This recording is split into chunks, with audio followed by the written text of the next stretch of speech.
You know, Michael, when you're leaning forward like this to do a Donald Trump impression, because it's a lot of leaning and moving, you need something flexible. You really do. Breathable, fabric, stretch. And there's nothing better than that, than a Twillery blazer from the Air Suit. It's so great. And I don't know where they make it, but could be China, but we're going to make it in America too. And it's so flexible. It allows for the perfect Trump impression, especially the Trump dance. You see that? I think it's a little more up and down. Up and down, and then the golf swing. Look at that. You can't do that in a regular blazer. You really can't. And we have a promotion now. Ami 18. That's right. $18 off. Ami 18 promotion for Twillery, Crooked Twillery as we call it. Beautiful company, and it's so flexible. Look at that. It's so great. It's bendy like Melania. Ami 18 for how much off? Do we know? I think $18 off your purchase. That's a great price. You know about deals. I know the art of the deal, and there's no better deal than Twillery. Pick one up right now.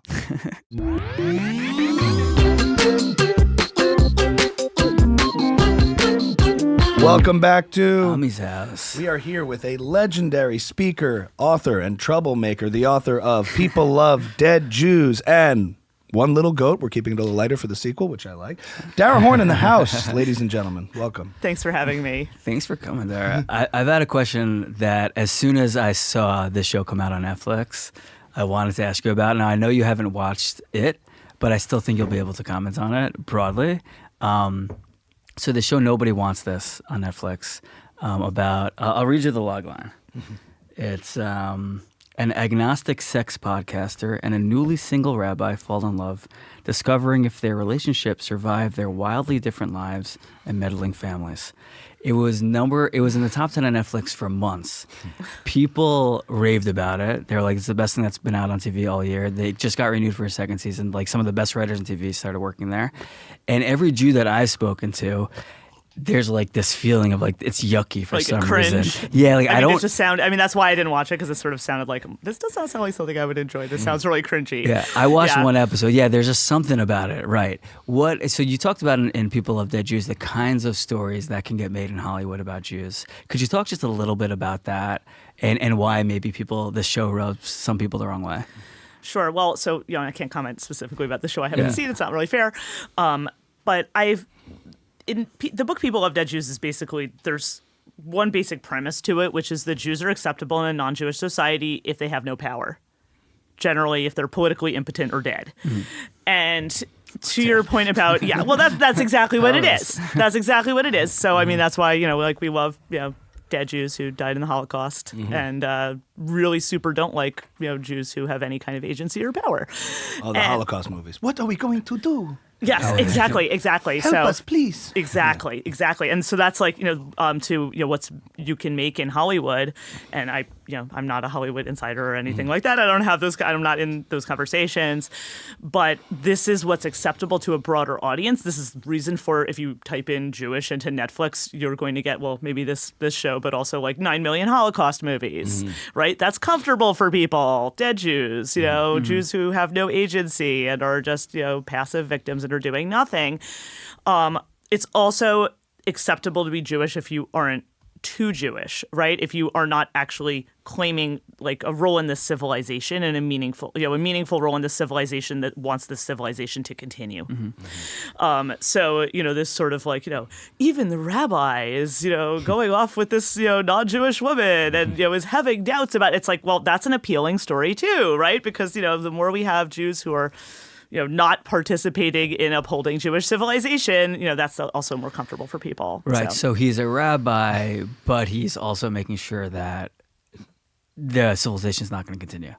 I mean, basically. So, right. Okay. I mean, like I said, I haven't seen this show, but like the cringiness of it also, there's, to me, this plot sounds like all these things from an older generation too. Yeah. Well, right? I mean, that sounds so dated, right? I mean, like, why? Like, why are we even... So the joke there is she's like, oh, like she brings like pork to like a Jewish thing and she's like, oh, I didn't know you guys can eat pork. And it's like, who lives in LA and doesn't know so many Jews that like even meeting a rabbi is some exotic experience? Yeah, that's a little, yes. But, right, that sort of, exoticizing is part of it too, right? Like, oh, this is something creepy and weird, right? Like, how, explain how creepy and weird you are, right? I mean, that's a big part of it also. Well, how do you square the idea that Jews have to be portrayed in this particular way and as weaker or subservient or sort of like going with the flow, but at the same time you'll see people, especially today, saying Jews are overrepresented in Hollywood. The Jewish narrative has been dominant in a certain way, and maybe it's a particular way you're describing it, but if anything, this weird portrayal of Jews as being powerful or being controlling of things. So like, how do you square those two perceptions?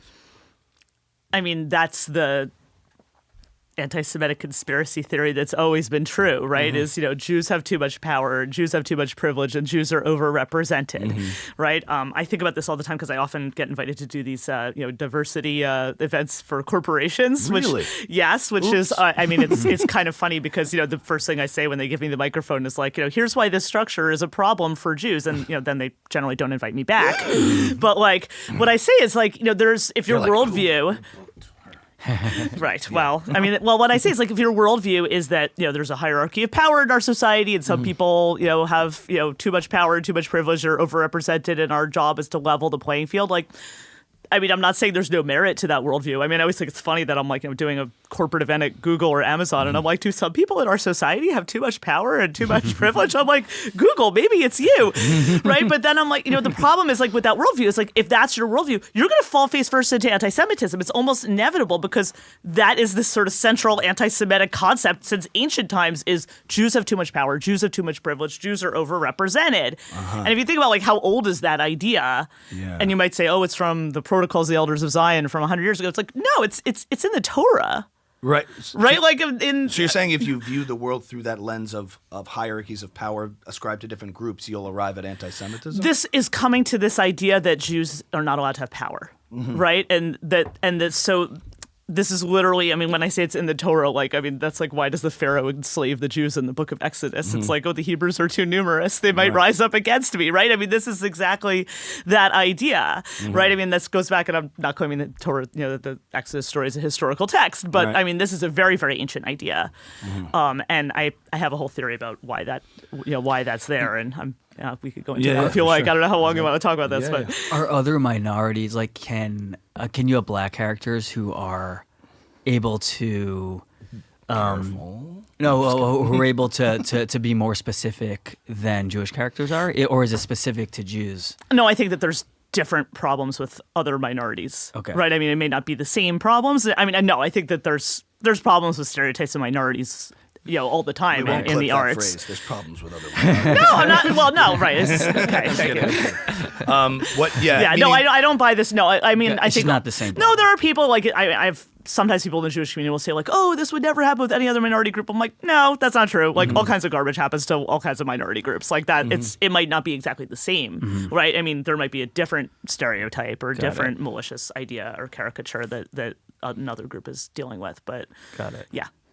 Yeah, I mean, well, we can get to that as far as like, you mentioned you had like a theory on where this is all like sourced and stemmed from. Because I heard your remarks at an event a few months ago, and one of the things that I found really interesting was, in today's conversation, we hear and talk a lot about the different forms of anti-Semitism. There's far-right, sort of Nazi racist anti-Semitism. There's theological anti-Semitism from Christianity, Islam, and then you have anti-Semitism in the form of anti-Zionism, and there are all these different things, and it's this shape-shifting virus. But you said something interesting in that these are all really part and parcel of the same, stemming from the same source. Can you talk about that? They're all linked? They're all exactly the same. Yeah, they're exactly the same. Explain. Yes, so they're the foundational concept of anti-Semitism since ancient times is denial of Jewish reality, right? Denial of truth and promotion of lies.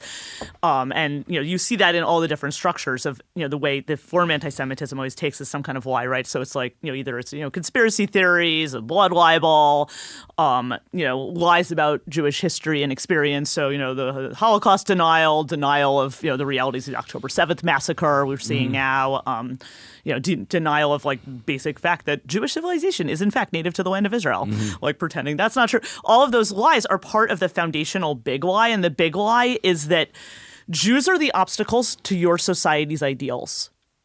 Whatever your ideal is, Jews are the obstacle to it, and so it's therefore righteous to fight against Jews because Jews are collectively evil and shouldn't exist. So that's sort of to me, that is the big lie at the heart of anti-Semitism, is this idea that Jews are the obstacle to whatever your society regards as their ideal.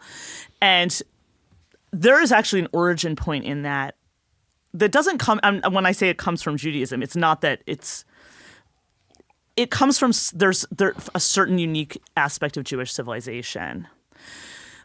And this is my hypothesis. Mm-hmm. This isn't like some grand idea that like is endorsed by a bunch of academics or something. Mm-hmm. This is me. Mm-hmm.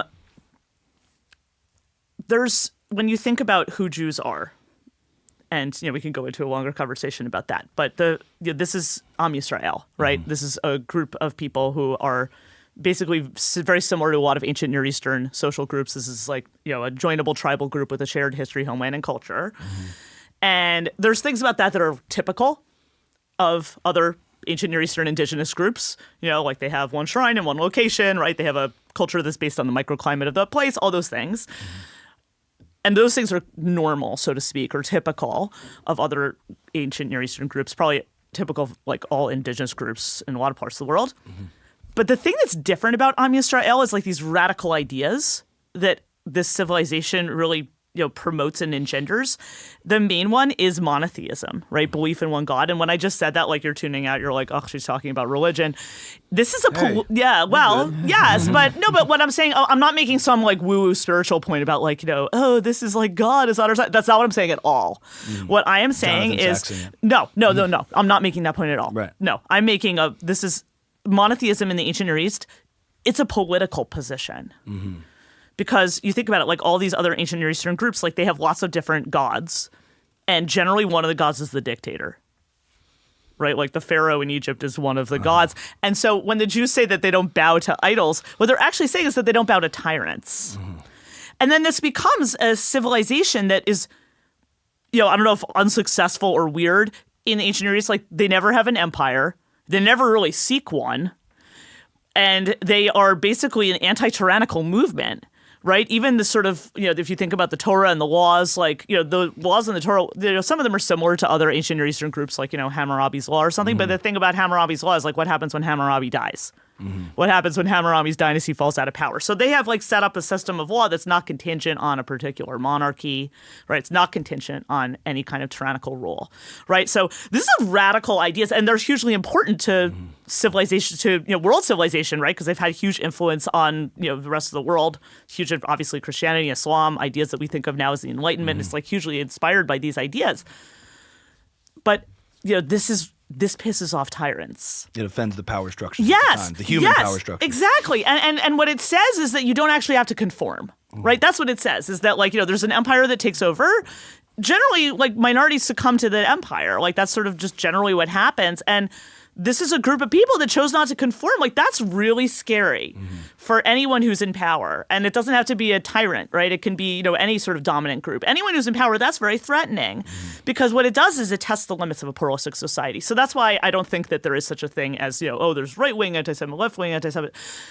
These are all, what's different about those groups maybe is their ideal that they think the Jews are the obstacle to achieving. Mm-hmm. So like, yes, if you're a racist and your ideal is having some, monoracial, only your ethnic group or whatever, and then Jews are the obstacle to that idea because they don't fit into your, bogus racial worldview. Okay. Mm-hmm. But if you're like, far left communist and your worldview is, there should be no nations and, that everyone is just, the workers equal, and it's this international, the Soviet Union vastly persecuted Jews for being, quote, nationalists, right? So it's sort of like, it's like whatever your ideal is, Jews are portrayed as the obstacle to that ideal. So anyway, I've been babbling about this for a while. So yeah. It sounds like though the solution in the various different societies was sometimes different. It varied from actual extinction, expulsion, conversion.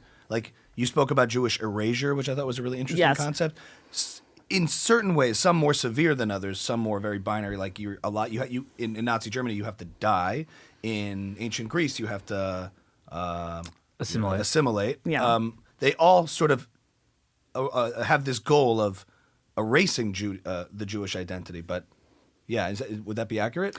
Yeah. Well, so look, in People of Dead Jews, I talk about what I call two forms of anti-Semitism, Purim and Hanukkah, right? I named them after the holidays that celebrate triumphs over them. And Purim is like, more like this Nazi model, or like, the Hamas model where, there's like some tyrannical regime that just wants to kill all the Jews, right? I mean, that's Hamas's goal, for example, right? Yeah. But then, Hanukkah anti-Semitism, in the Hanukkah story, like nobody says, let's kill all the Jews.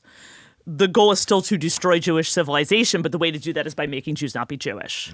So, I mean, it's a different approach. It's killing the Jewish person or the Jewish identity. Yeah. So, I mean, in the process of, only trying to, forcibly assimilate people, you do end up killing a lot of people. I mean, the Soviet Union is an example of that, right? I mean, there was, persecuted and, tortured and murdered many, many Jews.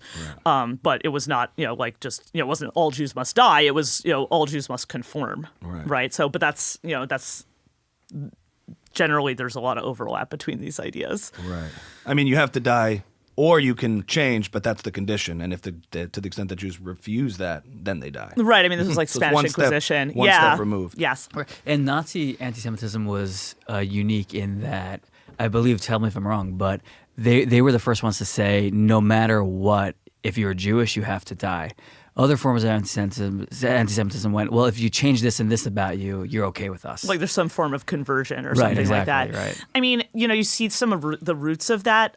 There are some scholars who have argued that you start to see that actually during the Spanish Inquisition, because the Spanish Inquisition, it's this convert or die model, right? So convert, die, or be expelled, right? And there are Jews who converted.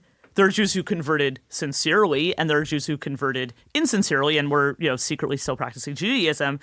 And then what the church does to sort of combat that is they start developing these sort of almost like a race law, where it's like, purity of blood, you have to, your parents and grandparents have to have been Christians in order for us to accept you. So, I mean, they start to sort of develop that was this in idea. Spanish Inquisition times that was starting? Yeah. I mean, yeah. So, right. So, yeah. So there are, there's various versions of that, but, yeah, I mean, look, it all kind of ends in the same place ultimately. Right? It's just get rid of all the Jews. So what is it on what's the ideal on the left that Jews are standing in the way of? So there's universal ideals, and I want to be clear, those universal ideals are not necessarily bad ideas, right? Your universal ideal could be Christianity or Islam, right? Your universal idea could be science, right? And those were ideas that were in the past. Then there's sort of a bogus, distorted version of that idea through which Jews are portrayed as the obstacle to that idea. So like, Christianity, Islam, these are hugely important traditions that have inspired billions of people. Like I'm not making a claim that like those are bad ideas, but you then have this idea of, supersessionism or replacement theology, right? That, the Jews are, this like withered stump that, is standing in the way of universal salvation or something like that, right? So those, and that everybody has to be converted or they have to be put into this like second class status, right? So that's sort of the distorted idea. Or like science. Science is an actual, real, important idea. Bogus pseudo-racial science is not a valuable idea, but suddenly you have this whole population that believes in this ideal of science, and you're telling everybody that your ideal of science is, saying that Jews have been proven by science to be racially inferior, and therefore, like, if you want to uphold this rule of, this ideal of science, then you're there. To go to your question about, what is this sort of leftist position, I would say it's human rights. Okay. Human rights, because, human rights, again, super valuable. Like these are things like science, and these are like not, the ideal itself is not the problem. It's this distortion of this ideal that you have this capture of the ideal where now you have federally designated terrorist organizations that are, defenders of human rights. Right, which is this complete absurdity, which is like a similar absurdity to like, science just proved that Jews are racially inferior. When you think about like there's, and I mean, I could walk you through this whole process of how the Islamic Republic of Iran captured this, sort of the human rights, international human rights apparatus. And this happens in 2001 at the Durban I'd conference. be interested to hear about that.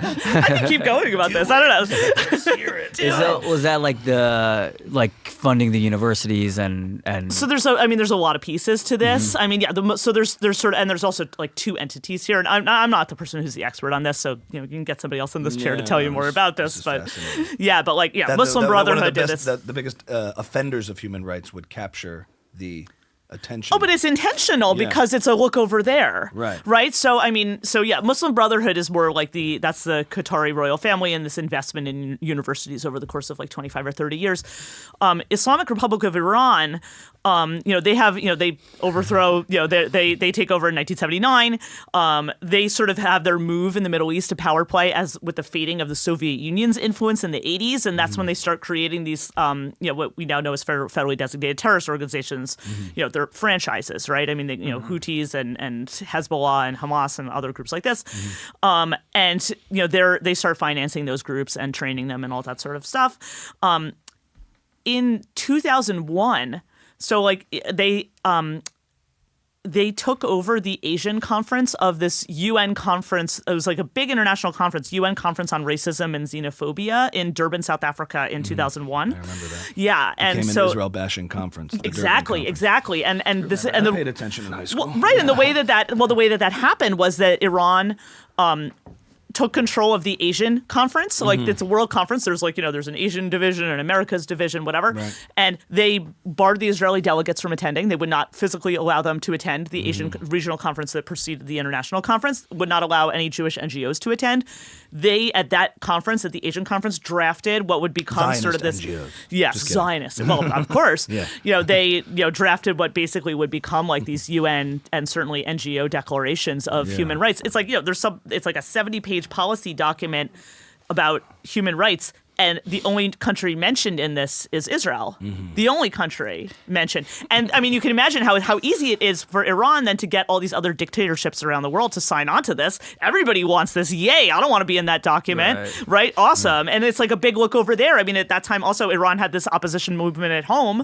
They're torturing dissidents at home. It's like, look over there. And this is, they've been disseminating this for 25 years. It seems hard to believe that that's strategic almost. I guess I think of it as like moral, or like they really believe in it. Like you're saying that this was a strategy in order to delegitimize Israel, and it was thought through, and this was like a 30-year plan. I mean, I'm not going to be the person who's the expert on that, but... You think that sounds too smart? It's like a little bit too clever. Well, I mean, they're almost making a play to be a regional superpower after the fall of the Soviet Union. I mean, it would be ridiculous if they weren't thinking like that. I mean, these people are not idiots. Like, I mean, they didn't get to be, have this, be a regional superpower by being idiots. I mean, maybe there's just this pattern of looking over their thing, and it wasn't like, ooh, there's let's go there and do this. But it all falls into play when you take the strategy of always using Israel as the scapegoat to distract from your I mean, I think they have a theological motive also. Yes. I mean, also they see Israel as, I mean, it's really a war with America, right? In their the minds, little Satan, the great Satan. Right. I mean, they've got this whole theological thing behind it, but and again, I'm not the person who's the expert on that. It just seems so blindingly obvious, though. What's so bizarre about what you talk about with these universal ideals, and that Jews are always standing in the way of that, is that at the forefront of almost all those ideological movements are Jews, right? In terms of science or political movements, there's a lot of representation of Jewish intellectuals, Jewish scientists, within those different things that the societies claim to value. There's been a lot of prominent Jewish figures. Of course. So... Well, because this is a population that values education. Right. This is a population that's not afraid of new ideas. Right? I mean, that was when I talked about the radical ideas of Am Yisrael. This is like an anti-tyrannical movement. Right? So that's, this is going back to ancient times, an anti-tyrannical movement. Doesn't mean it always lives up to that idea, but that is an idea, right? There's this liberation narrative that's central to, to who Jews are and how Jews see themselves. And, and also there's a huge, value placed on education. And so that enables people to sort of be thought leaders in their societies. So, I mean, that part's not surprising. Yeah, but even the whole human rights in the modern day, the country with the best record on human rights, I would say, in that region of the Middle East that actually cares about the concept in reality is Israel. And yet it's the the bar's on the floor in that part of the world, unfortunately. Unfortunately, you have a lot of dictatorships, right? I mean, it's not... And this is just an inversion, that Israel gets singled out as the single biggest violator when it's the only one that even cares about the concept, But you see why, right? Yeah. This is the model of, Jews are the obstacle to whatever your society claims to value, right? No matter what the Jews are doing, even if they are in line with it. Oh, it is very irrelevant. Yeah, it's right. I mean, that's to be like, and we've seen that in the past year and a half, right? I mean, there was just a protest, at, Columbia I don't know, it was, when you're going to air this or when we're recording this, but, it was like, in January where it was people, all the globalize the Intifada, blah, blah, blah, all the usual things. And also, like calling for a ceasefire in Gaza. I'm like, have you guys heard there's a ceasefire in Gaza right now? Oh, and they were still doing. Oh yeah. No, and they did that. I remember that happening when I was on this committee at Harvard. It was, and this was back, in November of 2023. Yeah. I remember there was this big class walkout. It was one of the biggest, events they had in this anti-Israel movement on campus where it was protesting, calling for a ceasefire in Gaza. And that day of this class walkout for a ceasefire happened during a ceasefire. It's no, what's actually happening in the Middle East is completely irrelevant, unfortunately, because it would be great if we had people who actually cared about solving these problems. Yeah, but to what extent do you think it's this spell that you see when I've confronted a few of these protesters, and they're really under a zombie spell of this need to feel like they're virtuous on the side of some great cause. A lot of it is, I want to say, unconscious in the sense that they're not aware of the anti-Semitic ideas that are animating their movements. So I don't know where to parse that. Right, and when I asked about the strategy, I think also if you would ask an individual, I think they would also have a hard time believing well, you think Hamas really wants to kill all of you? It's some big strategy? It's hard. I mean, yes, it's hard some to big believe strategy, for and people. everything they've done and said for the past, since they were founded in 1987, is in support of that strategy. But why is it so hard for these individuals who are obviously very bright to understand that? Well, I can understand how a group might understand that, but if you were to really speak to an individual, what do you think they'd say to you when you press them? Well, I know because I speak at I speak at college campuses all around the country all the time. Any walkouts? No, what's interesting is that when I speak at these college campuses, what often happens is there often will be people who will, I haven't actually been, to be fair, I haven't been heckled. I haven't been, had people protest my talk or anything like that. So I've been fortunate that way. But I have had the people, in the kafia who will ask hostile questions and things like that. What I do is I answer their question. And then afterwards they say, wow, I never thought about it that way. And then they come up to me afterwards. They're like, can you give me some more information about this? This is really interesting. I didn't know that. So what are you doing differently? And then also, I've had Palestinian Americans come to me after my talks, and they're like, "Can I give you a hug?" So what message are you getting across that usually is not getting across in a typical sort of pro-Israel speech or pro-Jewish speech? Because everybody is structuring their responses to this on the terms of the anti-Semites. Yeah. And I see this even with, Jewish organizations whose work I admire, where they're like, here's a list, it's like, oh, here's 10 reasons why Israel's not in fact committing genocide. It's like, you've already lost. Why are we having this it's just so absurd, right? Or it's like you're sort of forced into this box where you have to justify your existence. Right. Right? And even in benign ways, right? And so when I think about this, I don't do that. I don't do that. And I should say, this isn't just me giving talks at colleges. I will put a plug here. I've just founded a nonprofit. It's called Mosaic Persuasion. Yeah. As of the moment that we're recording this, we do not even yet have a website, but hopefully we will at some point very soon.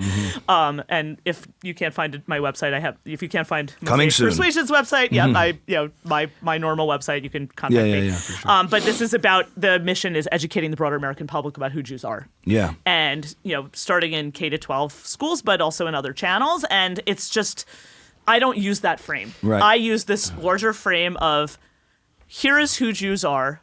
Jews are Am Yisrael. Yeah. This is this ancient Near Eastern group, right? This is as I said, what's ordinary about it are all the other things that are similar to all other indigenous groups around the world.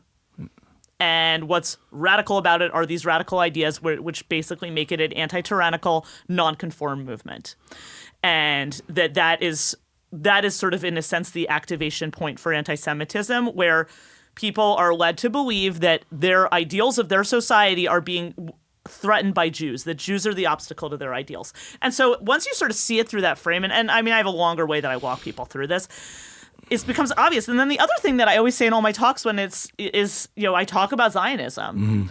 I talk about how this is actually one of the typical things. It's the typical 20th century national movement. It's similar to every other national movement, hundreds of other national movements that evolve at the same time around the world. The empires are crumbling. This is a story of the 20th century. Every single empire gets partitioned into nation states.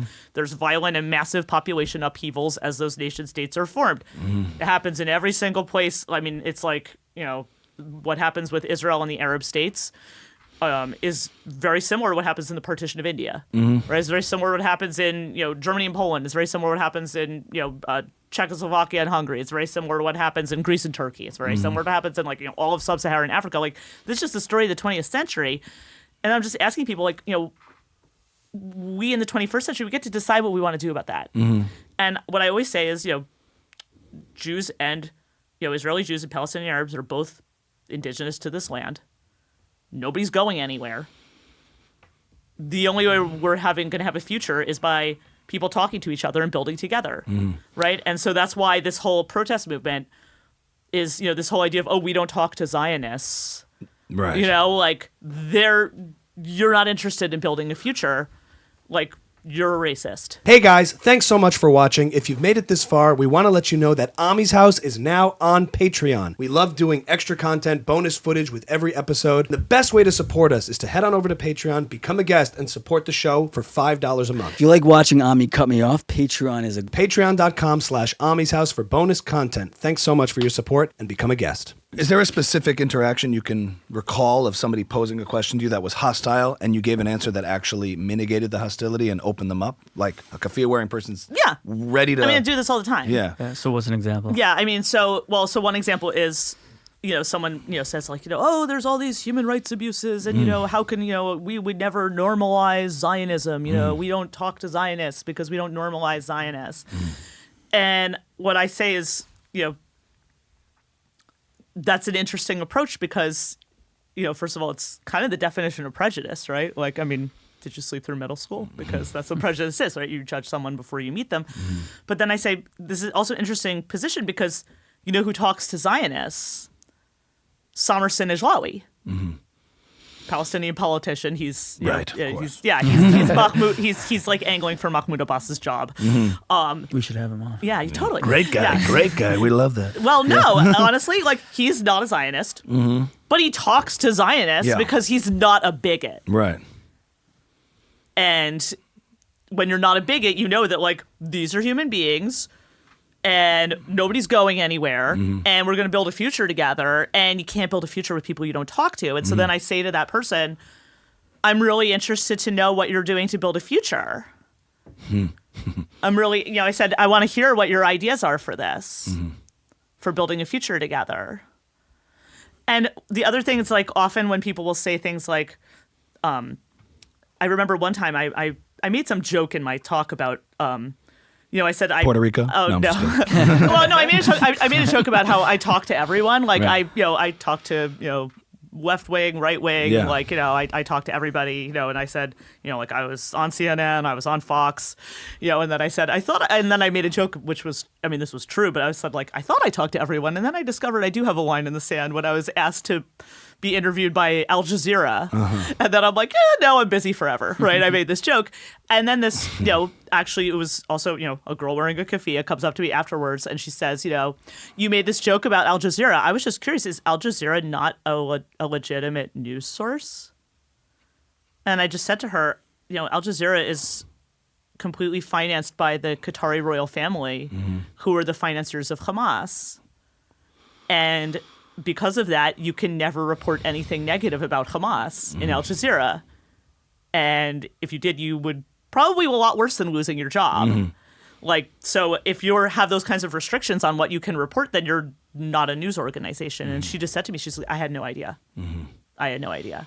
It's interesting you're coming across... it's like Russia Today, right? It's like, this isn't a news source. My encounters with these people is like, for them to like be reflective means they really have to look in the mirror, and that's way too tall an order when they've already taken a position of either sympathizing with Hamas or being staunchly anti-Israel, anti-Zionist. Like, there's not really an openness. Maybe everyone's guilty of this, but the positions they've taken sort of doom them to stay there forever, lest they have to face themselves for siding with I think monsters. some of these college people, like, these people are very young.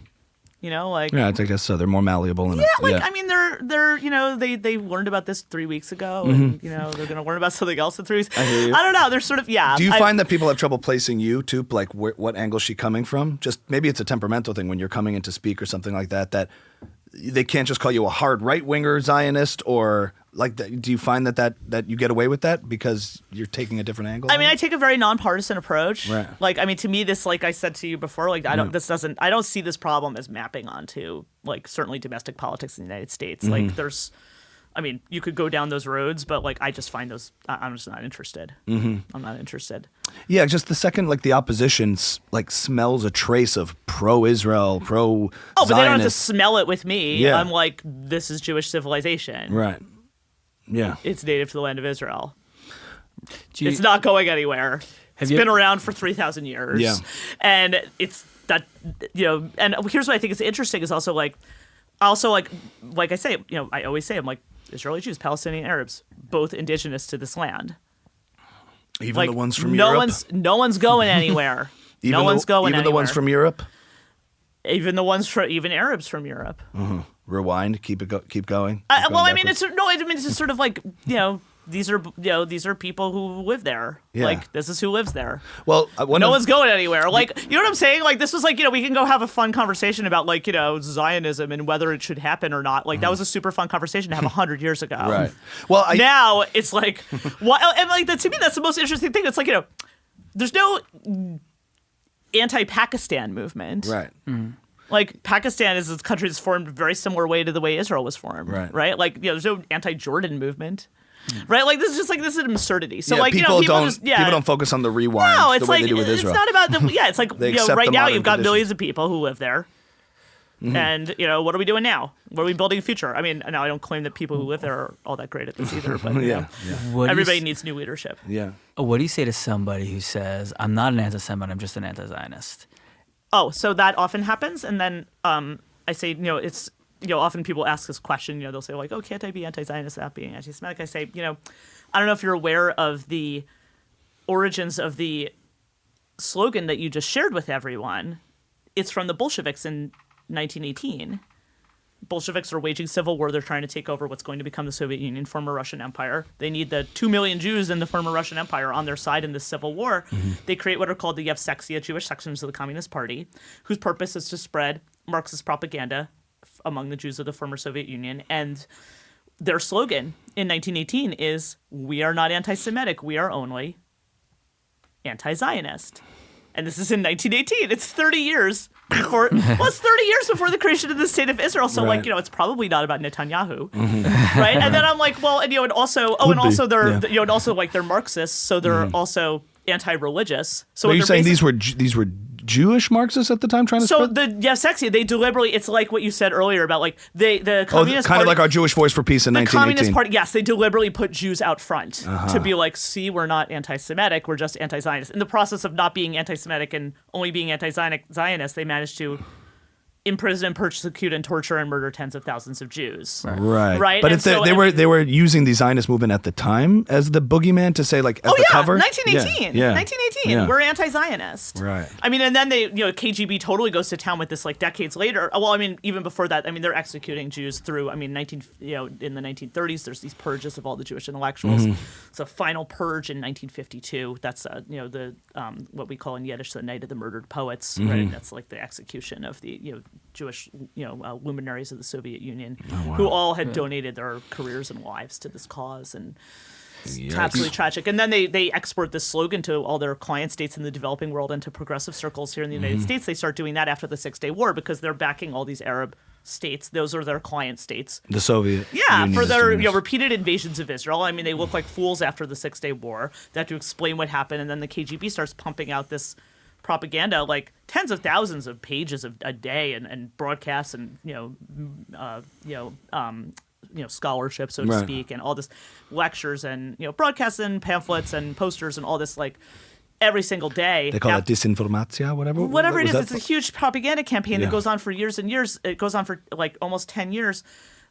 Starting after the Six-Day War, with all of the same slogans we still hear today, right? Zionism is genocide, Zionism is racism, Zionism is colonialism, Zionism is apartheid, Zionism is imperialism, all of those same things. They get this passed in the UN in 1975, and then that doesn't, that Zionism is racism becomes a UN resolution that doesn't come down until after the fall of the Soviet Union in 1991.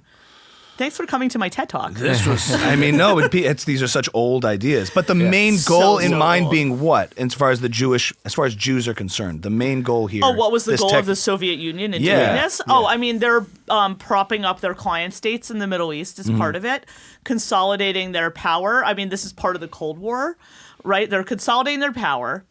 They're fight. It's like a proxy war with the United States, right? Because it's like, at this point, it's like there's what we think of as the U.S.-Israel alliance actually starts around the Kennedy administration. So I mean, that's it's a little before the 6-Day War. But they hedged their bets on the Arabs being victorious over Israel. Oh yeah, well they financed. There was multiple invasions. I mean, it's a 6-Day War. Then they tried again in 1973. I mean, these are all being financed by the Soviet Union. Also, like the PLO is being backed by the Soviet Union, right? Wow. So I mean, that's before the 6-Day War. That's in 1963 or 4 is the founding of the PLO. Right, but the early Arab movements didn't need. And Arab nationalism were unapologetically anti-Semitic. It wasn't like they needed the coverage of anti-Zionism. Oh, but because they have other allies prior to that. So, like at the beginning, so before, if you go rewind to before the State of Israel, before the Holocaust, during the British Mandate period, there's this person who sort of basically is appointed by the British to be the leader of Palestinian Arabs. Is this guy Hajj Amin al-Husseini, right, the Mufti of Jerusalem? He spends all of World War II in Berlin as a guest of the Nazis, who are basically grooming him to spread Nazi propaganda through the Middle East.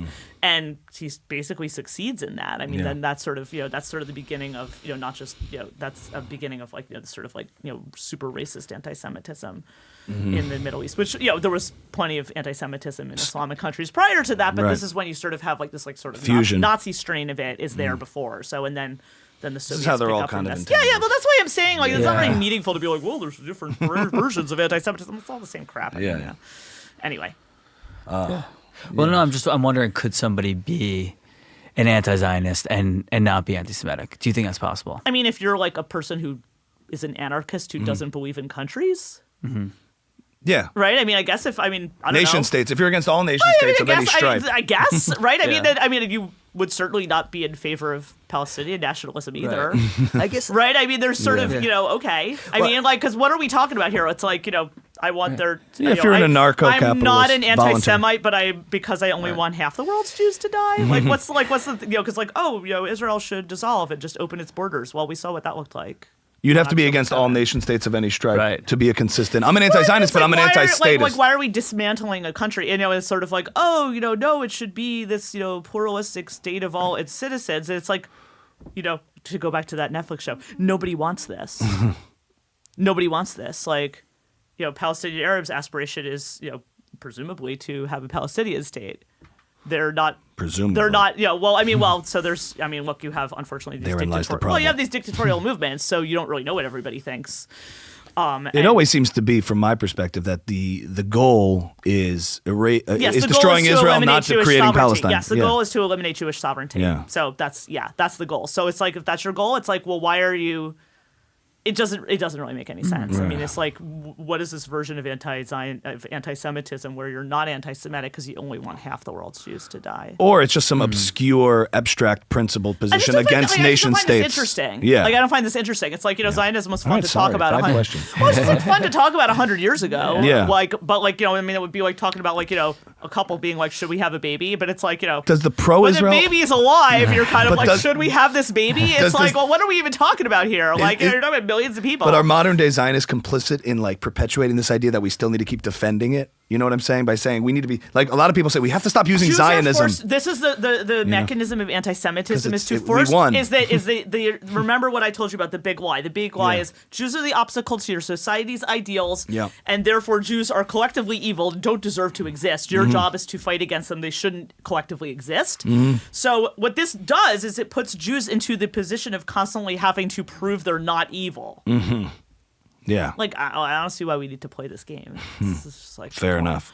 I had just a quick thing about the indigenous argument where you see a lot of people, sort of left-wing Zionists, want to claim the street cred that, hey, we're not white, therefore we have virtue. Look, the white colonizer thing must be dispelled. We're indigenous. The one thing I push back on is like, look, there's a lot of give and take over the course of civilizations, thousands of years. If you keep rewinding the clock, it's not the I don't know how to say the word, indigenuity. That's it. Indigenuity? Indigeneity? Indigeneity that gives maybe modern day Jews the claim. It's the fact that Israel built itself in the modern day and protects individual rights and is a good country. But you see what you're already doing? You're saying like, oh, that's what gives them the claim. Why the hell is there a claim?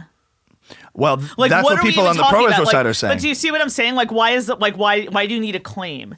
It's simply a fact that Jewish civilization Total fact. is indigenous in the land of Israel. But it's that also doesn't mean it's that's also not Jews an from Europe that came in the first and second aliyahs that bought land are also and there are legitimate. also, among Palestinian Arabs, there are also many, many people whose families came to mandate Palestine from Egypt, from Syria, Sure. right? I mean, like, are those Wait, people what? Yeah. are those people like not indigenous because like they came from Egypt? Like, Well, that's why I this is think stupid. I Well, agree. why are we even talking about this? No, so I why are agree. we even talking about this? All right, fine. Yeah, No, so- I understand it. So that's why it rubs me the wrong way. But that's true in when- every country. Yeah, that right? it's made up of That's- different people at different times in the course of history. yeah, I mean, look, You're this more is- like accept the reality as it is and stop The trying reality, I mean, like, but part of that reality is that this is a civilization that is not indigenous to anywhere else. Yeah. Jewish civilization. to. Right. This is where it's from. So how? So, I mean, that's just a fact. I mean, that's not the only relevant fact, but I'm not going to go around pretending that that's not real. I had this, right? Like, I had this exchange with a Palestinian protester at a show I was doing, a concert, and they were right up in my face, and they saw like I was wearing a necklace, a Bring Them Home necklace that had Hebrew on it, and he looked at me, and goes, "You speak Hebrew?" I'm like, "Yeah." He goes, "Fluently?" "Yeah, fluently." Or did you? And like he just was so thirsty to disqualify me as a Jew and as But that's connections to like- Israel. but that's part and of where are your this- grandparents from? Where are your grandparents from? And even though I was perfectly proud to say it, I was like, I didn't want to give him the satisfaction of saying Europe just because I've been so like bombarded with this narrative that Jews from Europe are illegitimate. But that's because you see what I'm saying? And I told him, that but- is the anti-Semitic playbook. Right. Is Jews have to prove they're not evil. right.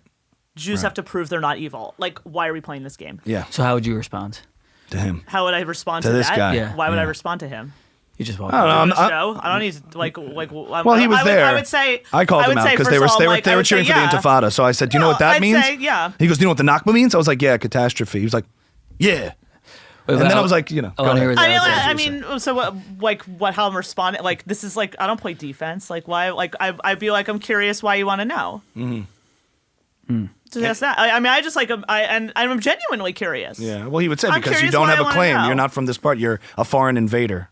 Let's just play the game. A foreign invader from where? Europe, From Europe? Poland, Russia. Like, but this is stupid. Do Yeah. you see what I'm saying? Like, do you see why this is stupid? I mean, I kind of do, but Yeah, this is really stupid. I mean, like, would you say to somebody who's from like Lenape Nation, where I live in New Jersey, Lenape Nation is Native Americans who are native to New Jersey. Like, most Lenape Nation people now do not live in New Jersey. Guess why? They were exiled from their land. They mostly live on reservation. I forget if it's like, I think it's in Oklahoma. yeah. So I might get that wrong. I'm not sure. They definitely do not. There are still Lenape people in New Jersey, but not a whole lot. You're right. Would you say to Lenape people in Oklahoma, like, you're not native to New Jersey, you're native to Oklahoma, because that's where you live. Right. You've been living here since 1812. Right. You're native to So- Oklahoma. Like, this is like a stupid. Yeah, it's just yeah, like, it's a- like, why are we even doing this? Well, he's doing it to me. Well, I mean, so then you could do like, you speak Arabic. Like, I mean, I would just Well, ask the same I question. I'd be posed like, it- do you speak Arabic? Yes. Fluently? Yes. Where's Arabic from? Came after us. Baboon. Where is the language of Arabic from? Yeah. Do you, are you a Muslim? Yes. Where's Islam from? Right. And then we get to the same. No, I mean, I would not. That's a I would good just one. ask the same That's good. question of that person. I wouldn't respond to Well, to what their I did say question. was, like, I would ask that person. I that did say, question. does the Sioux Nation of whatever New Jersey or New York now have the right to start go slitting throats all over New York City and taking hostages? And they went, I guess. Meaning if they apply that same standard. Yeah, of, no, but I wouldn't even say it that way. I would just say, I would ask the question about them. And That's a good one. genuinely out of curiosity, Yeah. I'd say, do you speak Arabic? Yeah. And, where does Arabic come from? And he said, see. Yeah, and where does Arabic come from? Right. And, are you a Muslim? Where does Islam come from? All right, you're coming with me to the next Yeah, I protest. don't know. It's just sort of like, but I'm not even Yeah. asking it in like a gotcha. I'm just curious, like where are we going with this? Yeah, here? apply the same standard across the No, board. and I didn't even apply the same standard, but like, the whole stupid game here is Jews are illegitimate and shouldn't exist. Mm-hmm. Like, I'm not going around saying that, Arabs are illegitimate and shouldn't exist. I'm not going around, like, I do think it is racist when people are like, oh, there's no such thing as a Palestinian nation. It's only a reaction to Jewish history. Yes, I could sit here and say, like, was there really a Palestinian identity before the, there was the creation of the state of Israel? Like, I don't know. But, like, that's not relevant. It Right. exists now. Right. It exists now. So like, Sure. I'm not gonna be like, oh, these millions of people, they're fake. Like this, that's a racist thing to say too. There's, I don't engage in these things. The problem with that posture is there's no back and forth, and the back and forth is perfect for social media. And like without a game, there's no like continuing machine that just pumps all this stuff into social media. The clips. Which is so it's not as Right, appealing. but this is like, why do we have to play this game? But Like, I this think is you're just right. Idiotic. I think you're right. It's just stupid. I had Like, one more. Yeah. Yeah. Well, Do we get to talk about this book? Yeah. So I think we got to wrap up soon, right? Yes, I want Yeah. to talk about the book. I had one more question. I About thought. Candace. Yeah, just about this one thing, and then we're going to close on the book. What you see now on sort of the right wing ascendant, what some people call it the woke right, this sort of America First position, is Like, that who can keep track? Who knew there was now a well, woke this right? idea that the reason they're not sensitive to anti-Semitism is they think it's just the most current manifestation of crying wolf on racism, where it doesn't exist in the same way BLM or when you criticize Islam, it's Islamophobic. When you criticize black on black crime, it's somehow racist. I don't know if you accept that as a premise, but is this recognizing anti-Semitism where it is now different than that? How is it different than that? As an appeal to sort of the people on the right who see this as just another way to censor people or not be critical of Israel or whatever it is. I mean, I think that there was this sort of bogus thing that I saw when I was on this committee at Harvard. It was a very ill-fated committee where I was this anti-Semitism advisory group to the now former president of Harvard. Rabbi Yeah. Wolpe, right? Yes, and unfortunately, Harvard did not take our advice from our advisory group. It went so badly that I ended up testifying in Congress again, basically, I wouldn't say against Harvard, but as part of their investigation of Harvard. It was a total nightmare. What was so clear to me in those, is that the way that this was portrayed in the media, this whole, everything that was going on at Harvard, was that this was all about like protests and free speech and what are the limits of free speech and whatever. And I was like, that just like wasn't at all what the problem was. The problem, because what happened was once my name was public that I was on this committee, I just was like inundated with Jewish students asking me for help. And it's like the problem that Jewish students came to me with wasn't, oh, I don't like this slogan or something like that. It was, I don't like people vandalizing my dorm room, right? I don't like people literally spitting in my face while I'm on my way to class. I don't like being chased through a classroom building, right? I don't like being followed around by a person with a megaphone, right? Like, I don't like being thrown out of class for being Israeli by my professor, right? I mean, these are like straight up Title VI violations, straight up, these are just like harassment, right? I mean, this Depends is on not the like, context. Yeah, so it depends on the context. So, I mean, this is like, this is a canard that this is about free speech and limitation. Like, these people are plenty loud, right? I mean, like, this is not about, like, not a single student who came to me was saying, I don't like the slogans that they're using. I mean, It's the actions, the harassment, actions. There's direct targeting and harassment of Jewish students. Like, that was the problem, right? A professor throwing a student out of class for being Israeli is a problem, right? I mean, there's a million stories I could tell you. Wow. But yeah, I mean, so to me, this whole, like, that this is being used, I mean, the problem is, like, I do feel like, the making this into a partisan thing is like, I mean, that was really clear last year. I think both parties, right? I mean, it was an election year. I mean, I think both parties were trying to use this issue to their advantage with their voters. And I mean, I don't think that was a win for anybody. It was a win for one person, but yeah. I guess it was a win for somebody, but Yeah. I mean, this is, Yeah, because this is being expressed so obviously in the form of harassment and not just a conversation and then about we speech. have to like now like detour into this long conversation about Right. free speech and DEI. Yeah, It's like, when they don't care I mean, about it in the past Well, either. those things. I mean, it's like worth having those conversations about those things, but like I don't. That was to me. That was just a way of not talking about the real issue, which is that Jewish students are being harassed and targeted. Yeah. It's an actual targeted problem. Targeted It harassment. is an actual problem. It's an actual, Yes. Yeah. not an imagined one. So one little goat. Yes. But shouldn't it be Dr. Dara Horn? I mean. I know it's not, but You're saying on the cover? Yeah, I have yeah. a PhD, but like, I mean, do kids reading this book need to know that? no like, problem. who No. cares? Like, So you wrote it for kids. This Yes. felt like a very adult conversation. yes, this was a very Why adult did you conversation. decide? And you've written novels in the past. Yep. I have 5 novels, all National- for adults. Jewish Book Award Yep. winner. Yeah, like very I successful, won 3 very National well, Jewish Book Awards. very well regarded Yeah, novels. also, Very other, nice. Other awards. Yeah, Very other nice. Awards. And now you're well. writing a book for a young adult audience. Yes. Why now? Well, so I wouldn't say there's a why now to it because it's sort of fortuitous in terms of working with the illustrator, selling the book. A lot of those things were kind of independent of now. Fair enough. I first had this idea. I don't know, it was like 5 years ago. That's now? Yeah, that's now. It's now. Yeah. I had this idea 5 years ago. I came up with this idea, and it was actually very fortuitous. I was on a road trip with my family in California. We were in a comic book shop. I have 4 children. They were going nuts in this comic book shop buying all these things, and one of the books they bought was by this indie cartoonist Theo Ellsworth, and they were like fighting over this book in the car, and I was like, what is this book you're fighting over? And I took it. It was his previous book of his called Capacity. It's whatever. It's like an indie. It's not related to Jewish topics. It's an indie comic, and But you were taken with the style. I was, yes, exactly, enchanted by his work. I mean, it's just like so hilarious and subversive, and like it's cool. I mean, I could show. I mean, I don't know how close you can get in with this camera with like pages of this, but like Not over there. yeah, maybe, but like put in show notes or something. But there's just like, I mean, it's sort of this like kind of like grungy, subversive, like arc Little, kind of yeah. vibe. Yeah, I that's just cool. thought like, but also like how he just turns like abstract ideas into like this sort of like super concrete things, which is sort of amazing to me.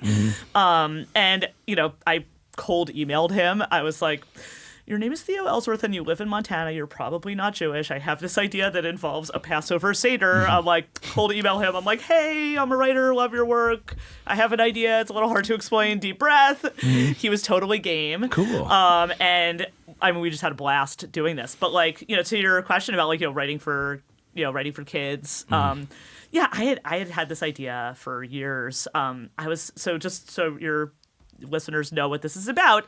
This is about a family that's at their Passover Seder, and they are trying to find the Afikomen, and they can't find it. And so as a result, the Seder cannot end, and they're trapped at the Seder for 6 months. A nightmare. So yeah, total nightmare. Is very COVID, right? And then 6 months in, there's a knock on the door, and there's of course 4 children in this family, wise, wicked, simple, and can't ask. And the oldest child goes to answer the door. It's a talking goat who says, I'm the scapegoat. I'm the reason for all your problems. I thought a 3-day yontif was bad, but 6 months sounds. Yeah, 6 months, way atrocious. worse. Yes, exactly. Yeah, they're all like ready to kill each other. And then, this goat says, I'm the reason for all your problems. I can help you find the Afikomen. The kid's like, I know where it is. He says, oh, great, where is it? And the goat says, not where, when? And then he says, over the past 6 months, thousands of years of previous Seders have accumulated underneath your Seder. It's like an archaeological tell. You now have to go down into those Seders to find your Afikomen. So it becomes like this journey through Jewish history.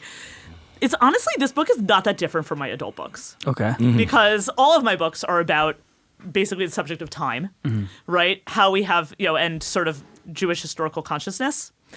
So even all my novels for adults are all like sort of historical and contemporary fiction that are intertwined. And People Love Dead Jews obviously is looking at that from a nonfiction perspective of like, how do we think about the Jewish past? Yeah. And so that's what this is. And except that, and I feel like the thing about the Seder is that it sort of like brings you into contact with all these previous Seders, and it's also like there's that sort of that like zombie mode when you're at the Seder, and you're sort of, and especially when you're a kid, especially if you're at a boring Seder, where you sort of like go into this daze. Drift. Yes, exactly. And my family Seders are not like that. We are very we're very creative and involving. But yeah, Not surprising. I would have like eaten this up if I was like 15 and read this. Yes. It's very challenging. It's very cool.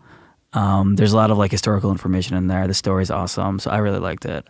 Thank you. Yeah. I mean, it's a lot of fun, right? I mean, this like yes, it's like dark, but it's like it's the kind of thing where like he goes, one of the previous Seders that he goes to, he goes to meet Sigmund Freud, but he doesn't meet Freud, but he meets Freud's mom. And she's like, he never calls, right? He never writes. Right? So much. He has so many issues with Yes, me. he I don't really understand does. it. Am I that bad? Am I really that bad? That's what she says. She's like, what did I do whole to deserve body this? of work? It's just trashing his Exactly. mother. It's Exactly. disgusting. Wow. Exactly. Well, it's not quite like that, but it's a little bit. Are we going to animate this for a YouTube series one day? That would be amazing. Because I would love to miss elementary school class just to watch this. It would be Months amazing. leading till Pesach. It would be be a great amazing. thing. But like, I mean, yeah, it's like there's characters in this, like, there's Freud's mom, but it's also like Rabbi Akiva is in this, right? You meet Rabbi Shmuel from the Talmud, right? You meet Doña Gracia Nasi, who was this like woman who set up this underground railroad to save Jews from the Spanish Inquisition. Like, yeah, you meet all these people, but it's also like, yeah, it's like very kind of a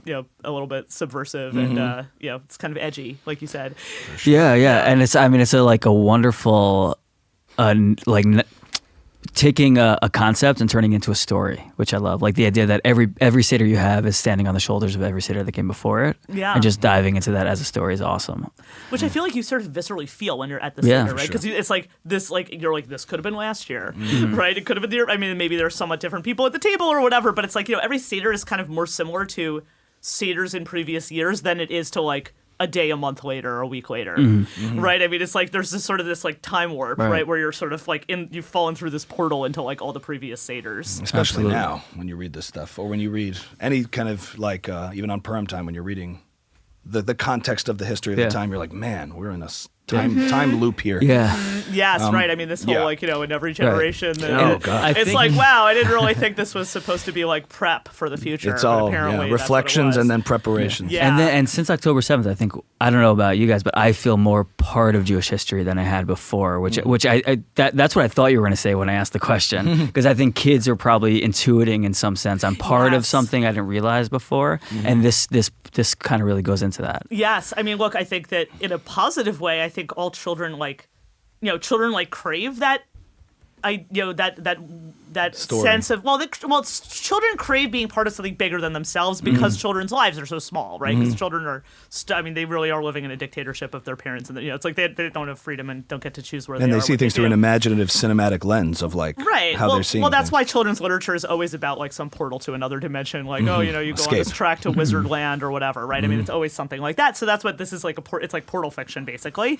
But like you said, like we all now adults also like we unfortunately all now feel on the negative side that sense of like we've been sort of dragged back into Jewish history whether we like it or not, and that's exactly what happens to the kid in this story, right? It's like and he gets dragged back literally by the scapegoat, right? Who pulls him back into this. One little scapegoat. Yes, it's the scapegoat, and that's actually like kind of a running joke in this is like everything that happens that goes wrong on this adventure. Like everything that goes wrong in this adventure, like the kid is like that says to the goat like, this is all your fault. The goat's like, I know. Like, I know. Yeah, it's always my fault.